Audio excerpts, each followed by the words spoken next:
and then take out Floatzel with 2 hits. Finally was Quagsire, which was an easy one-shot. The battle was won, but not without its frustrations. What an incredibly difficult challenge this is. My gosh. After some defogging and such, I made it to Celestic Town. Then, while training against the trainers to the west of town, both James and Ambush reached their final forms after the same battle, which was very exciting. Then it was time to oust Cyrus from the ruins, and immediately I was in trouble. His 3 Pokemon are Sneasel, Golbat, and Murkrow. My only super effective moves for Sneasel were Ancient Power on a Grass type and Metal Claw on a special attacker. My only super effective moves for Golbat were Ancient Power on a Grass type and Psycho Cut on a Fighting type, and then my only super effective move for Murkrow was Ancient Power on a Grass type. He led with Sneasel and I led with Gallant, which forced me to switch to James since Psycho Cut can't hit Sneasel and it was my only attack besides Magical Leaf. Sneasel screeched James twice, dropping it to -4 defense, and James' Bubble Beam did less than half in return. I got scared and switched to Tether thinking its bulkiness would save it from the ice moves, but this was wrong. Not only did Ice Punch do more than half, but it froze Tether. I brought back in a refreshed defense James and used Metal Claw this time, which I clearly should have used the first time since it KO'd. In came Golbat and I brought in Gallant. The first Air Cutter did less than half, and Psycho Cut almost O-Code. Cyrus healed and I Psycho Cut again, which once again barely did not KO. The next turn I somehow outsped, and that finished the Golbat. Finally was Murkrow, who I brought in Kalahari for. Its Drill Peck did 1 less than half health, and my Dragon Claw did a lot, but it healed with its berry. It Drill Pecked again, but got a better damage roll this time and took down Kalahari. I brought in James, who took a Nightshade, barely did not KO with Bubble Beam, then did KO with Aqua Jet the next turn. The primary lesson from that battle was that, my god, I needed some coverage against Flying-type Pokemon. Now that I could surf, I got the Brick Break TM from the Orbert Gate basement, finally teaching Gallant a Fighting-type move. Not long later, I arrived in Canalave City, where Not Subs challenged me on the bridge. This battle sucked. His stupid Staraptor got up 6 double teams, and it took me 11 surfs to hit it 1 time. Thankfully, that was all I needed. Against Heracross, I of course missed 1 more time with Fly, but the second hit from Ambush defeated it easily. Kalahari easily defeated Rapidash, and Ambush took down the substantially higher level Torterra in a few turns. Finally was Floatzel, which Tether easily defeated. I then headed off to Iron Island to do some much needed grinding, and in the process of doing that, well, you're not gonna believe what happened. But I have witnesses, because it happened while I was on call with Pokemon 7 and Super Block, so let's just roll the clip.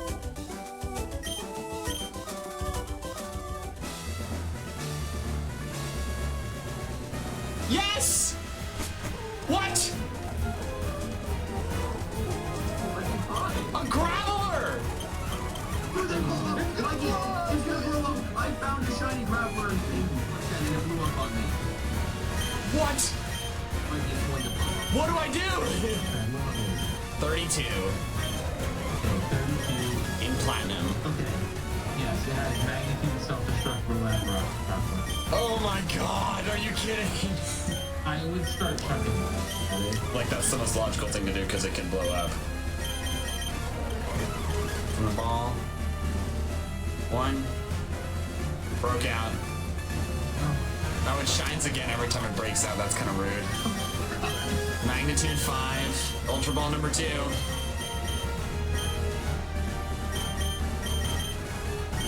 1, 2, 3. Oh, it broke out! No! Oh, no. It's rolling out! Oh, wait, this is great! It's locked into rollout! Okay. It says 64, 77. From level 37 in the attack and rolling on very minimal defense level 50. Okay, so I'm probably fine, but a crit is... I'm predicting your best catch is probably that. That's true. Alright, I'm Metal Clawing.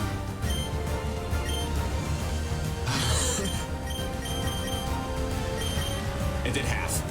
Oh, good. Okay, good. The next rollout did not miss, so it cannot boom. Ultra Ball.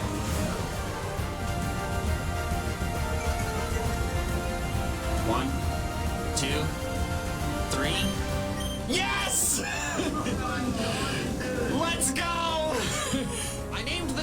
Graveler Korg at John's suggestion. Allow me to introduce myself. My name is Korg. And evolved it into a shiny golem not long later. But anyways, Korg became a new staple member of the team, meaning I did bench Kalahari the Gabite, which I didn't want to do, but also, this was a full-on shiny, guys. I kind of got to use it. And then, later that same day, while battling alongside Riley, this happened. Hello. I got another shiny Graveler.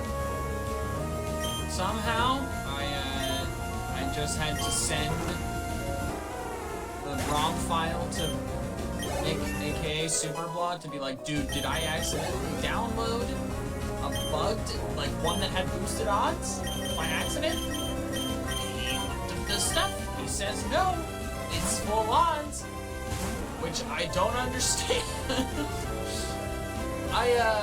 I have never gotten this many full-on shinies in this short amount of time in my life. So I guess I'm gonna try to catch this. Oh, alright. Well, now the shiny's dead.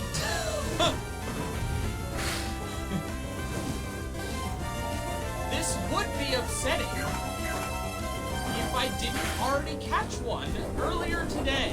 So in summation, I got 3 full 1 in 8,000 odds shinies before even having 6 gym badges. I have never, ever gotten more than 1 shiny before beating the league, and most of those ones that I got were later gen 1 in 4,000 odds shinies, so the ones that are more likely to show up. I have never, ever been this lucky in a playthrough. And to any of you that think I might have cheated these shinies in, why would I cheat in shinies for the most annoying cave Pokemon?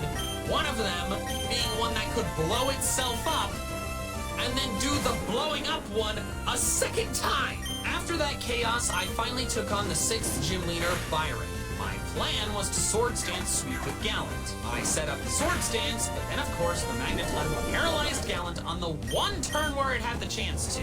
Gallant was able to take Magneton down, but it being low health and slower than Steelix allowed said Steelix to KO Gallant, ending my sword stance sweep hopes. I brought in Korg, who earthquaked, lived a flash cannon, and earthquaked again to KO Steelix. Finally was Bastiodon, which Korg defeated in one hit. The badge was mine. Next I had to battle Saturn at the exploded Lake Valor. This battle was uneventful, and Korg dealt with his team relatively easily. Next was the battle with Mars at Lake Verity, and this was also mostly uneventful. Gallant swept through her team with little issue. I then began my journey to the Great White North, and caught a few Sneasels in the process. I really wanted Weavile on my team, since not only is it really fast and really strong, but also its stab combination of Dark and Ice would help out with a lot of the upcoming battles, like many members of Cyrus's team, Bertha's team, Lucian's team, and half of Cynthia's team, including her toughest members, Garchomp and Togekiss. Unfortunately, after catching a few Sneasels, I realized that I wouldn't be able to use one quite yet. The soonest Razor Claw is a hidden item in Cyrus's office in the Galactic Hideout, but even then, I could not train up my Sneasel just as a Sneasel. That's because Weavile, and only Weavile, learns Night Slash at level 35. Meaning if I trained a Sneasel up past that, I would miss Night Slash. Therefore, I made the call to postpone using Weavile until I had the Razor Claw in hand, and then catch a Sneasel that was level 33 or 34 to make absolutely sure that my Weavile would learn Night Slash. It was then time to take on Candace, the 7th gym leader. While James handled Sneasel and Piloswine easily, Abomasnow couldn't be KO'd in one hit, allowing it to get big damage with Focus Blast. James got the KO, but then came Frostlass.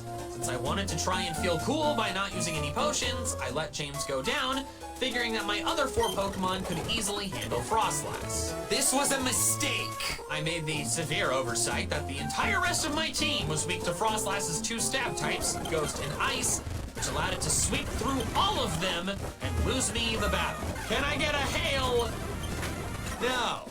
I just want to say, if I had had Sneasel, I I would have been fine. But no, there's gotta be this weird, stupid moveset thing where only Weavile gets Night Slash at level 35 and Sneasel doesn't. Also, only Sneasel gets Ice Shard at level 49, Weavile doesn't, which means it's impossible to have a Weavile with both Night Slash and Ice Shard and Platinum without using a Heart Scale, which is stupid and ridiculous, and I hate it! My apologies. Clearly, this very difficult challenge was chipping away at part of my sanity.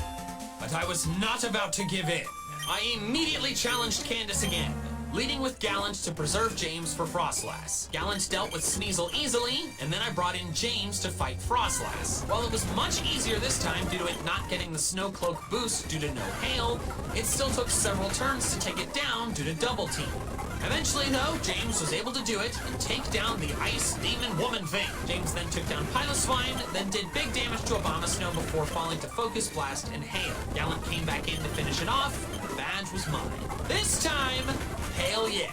After battling my way through the Galactic Hideout, I had my second chance to face Cyrus. Gallant easily took down Sneasel, while Korg took down Crobat. Honchkrow confused Korg, and I got unlucky with self-hits, so I swapped to James, whose recently taught Ice Beam took down Honchkrow, and then grabbed the hidden Razor Claw and dispatched Saturn with ease. It was then time for me to get my Weavile. I caught several more Sneasels since the first few I caught weren't good enough, and once I found this adamant one, I was very pleased. I named it Devios to make the word devious sound like a cool Roman name. A short while later, I evolved it into Weavile and taught it Ice Punch at the move tutor west of Pastoral. After a bit of training, I made my way up to Mount Coronet to Spear Pillar, having left Tether in the box due to needing an HM unit. At the top, not something I took down Mars and Jupiter without a single one of our Pokemon fainting or switching out. Swords Dance, what? Beautiful move. Can't believe I never used boosting moves as a child. Also, it was really nice to have Brick Break up against the two Bronzors, which just kept trying to use Reflect and Light Screen, and I just break him every time. After navigating my way through the Let's Flex about the weird stuff and cool graphics we can do on a DS world, it was time for the infamously difficult battle with Cyrus. One of the battles that makes this challenge so insanely tough to complete. James took down Houndoom after taking a hit. Then came Gyarados, in my opinion, his toughest Pokemon. I left in my special attacking James to eat the Intimidate. I then switched to Ambush to avoid the incoming Earthquake. Both of our attacks were 3-hit KOs, and since Ambush was faster, that meant I had the upper hand. Unfortunately, my second flying missed, so Ambush fell. I brought in Devios to outspeed and finish off the Gyarados, but Cyrus healed. Ice Punch landed and froze Gyarados, though, which was incredible, and it forced him to switch to his own Weavile. I swapped to Gallant to deal with the Weavile. Devios came back in to deal with Honchkrow, and then he brought back in the Dosicle, and I brought in Gallant to set up Sword Stance after the Intimidate. This allowed Gallant to finish it off, and then finally was his Crobat, which I defeated with a couple Rock Slides from Core. Next was Giratina, and I simply threw the Master Ball at it. I didn't intend to use Giratina on my team since I'd grown quite attached to the team of 6 that I already had. Plus, I didn't need the Master Ball for another shiny. Because if I found another shiny in this run, I did not deserve to catch it. The next event of note was the final gym battle against Volkner. While Korg was able to handle Jolteon no problem, a critical hit Focus Blast from Raichu O-coded, meaning my one ground type was down after only KOing one Pokemon in the electric type battle. There may have been some obscenities yelled. I'm telling you, it's a tough challenge. I brought in Tether, but Raichu's Signal Beam did too much, and Grass Knot did too little. I brought in Gallant, whose high special defense tanked Raichu's attacks very well. I set up Sword Stance and took down Raichu. In came Electivire, who outsped Gallant, but Gallant the Legend lived with 1 HP and O-code Electivire right back. This allowed me to heal against Luxray, then O-code it right afterward, winning me the battle. Gallant the Gallade and his dancing swords were really saving my butt. I got through the victory road with some feints, but nothing super dire. Then had my final battle with Not Subbed at the lead. Staraptor's close combat did a ton of damage to James, but it ensured my next Ice Beam would O-code. Then Devios easily O-code Torterra, Ambush easily O-code Heracross, and Tether easily 2-hit KO'd Floatzel. Korg then Quick Claw outsped Rapidash and O-code it. Then Gallant finished the battle by taking down Snorlax. That means every team member got a KO, so you know that's fun. I then spent some time grinding up my team and improving their movesets, but once I was done with that, it was time for the final stretch of this incredibly difficult challenge, the Sinnoh Pokemon. First was Aaron, and this battle went smoothly. Ambush took down Yanmega, Heracross, and Vespiquen, while Korg took out Drapion and Gallant took out Scizor. Next was Bertha, and this battle also went smoothly. While Devios took out Gliscor, Tether handled the rest of her team, mainly using super powerful grass nuts due to how heavy most of her Pokemon are. Next was Flint, though, the Elite Four member that I was the most concerned about. All of his Pokemon are definitely faster than Korg the Golem and could definitely OHKO with a Solar Beam, and James's water moves would be nerfed by the sun. James also does not resist fire, and a lot of Flint's Pokemon had coverage for it. I wasn't sure if Korg and James, my two Pokemon, whose stab attacks were super effective against fire, would be able to beat Flint. So I just swept with Gallant. Since I knew his Houndoom didn't have Will-O-Wisp, I was free to set up Swords Dance on turn 1 while it set up the Sun. Gallant then obliterated Houndoom, then Rapidash. Infernape came in and outsped, doing big sun-boosted damage with Flare Blitz, but Gallant held on, answering with a devastating Psycho Cut. Then all Gallant had to do was outspeed an OHKO, Flareon, and Magmortar to win me the battle in a very fun way. The final Elite Four member was Lucy. Right off the bat, Devios took down Mr. Mime. He immediately brought in Gallade, and I brought in Ambush. This was dangerous since Ambush is weak to Psychic, but thankfully Ambush was faster, landed its fly, and KO'd the Gallade with it. Devios then handled Espeon and Alakazam, while Gallant used Swords Dance to OHKO the Bronzong since I had no fire moves. Then finally, it was time for the Cynthia battle. The toughest battle of the toughest playthrough challenge I've ever done. Victory was so close I could taste it, but I still had to defeat her. James took on Spiritomb first, since he resisted all of its attacks. It took some hits and healing on her part, but eventually James took it down. Next was Garchomp, and thankfully Devios did its job, outspeeding and knocking it out in one hit. Next was Lucario, who Gallant close combated into oblivion. Next was the dreaded Togekiss, which Devios Ice Punched. This thing had to have lived on literally 1 HP, and that allowed it to fire back with a 4 times super effective Aura Sphere. I brought in Korg on the turn she healed, and risked an inaccurate but very powerful Stone Edge, and this stupid Togekiss barely survived again. The next turn I clicked Rock Slide, certain I was doomed, but Korg barely held on from the Aura Sphere, landing its Rock Slide and taking Togekiss down. Ambush then easily handled Roserade, and finally Tether landed a critical hit Grass Knot on my Lodic, winning me the battle. With this glorious team that really needs to work on their Mike Wazowski posing, I completed the toughest playthrough challenge I've ever attempted. Gallant the Gallade was absolutely the MVP. The amount of times Swords Dance either saved my butt from a sticky situation or just won me the battle outright was many, and it was so fun. Thanks so much for watching, and an extra special thanks to my patrons over on Patreon who are helping support my channel independent of fluctuating YouTube ad rates. You can help support me the same way, the link is in the description below.